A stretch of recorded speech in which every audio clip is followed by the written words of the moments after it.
Ir ieslēgts? Aizmirsu. Klients pie mums vērsās ar uzdevumu uztaisīt mazu plauktiņu no plāna materiāla. Mēs zinām, ka skaidru plāna materiāla nemēdz būt, tad plānākais ir 16 mm. Mēs uztaisījām plauktiņu no balta bērs aplāžu, kas ir 12 mm bieza. Priekšējās fasādes puse ir aplīmēta ar ABS maliņu.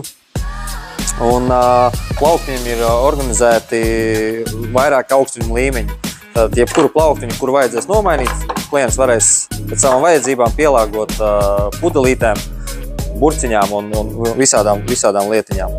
Šis materiāls ir mitruma izturīgs, tātad ļoti labi der vannas istabās, kur ir mitra vide.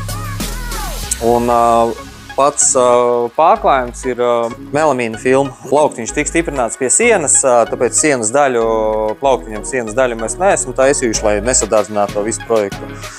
Ilavūtu nemāk taisīt vienkārši taisīšanas pēc, tāpēc mūsu mēbeļu tehnologs ir paredzējis, ka uz tā plaukta var arī uzkāpt pieaudzis cilvēks. Var mierīgi izmantot viņu arī kā kāpslīti, pieņemsim mājās nomainīt lampiņu. Ja arī tev ir nepieciešams neparasts, interesants un sarežģīts risinājums, tu zini, kur vērsties, tas ir Ilavūta.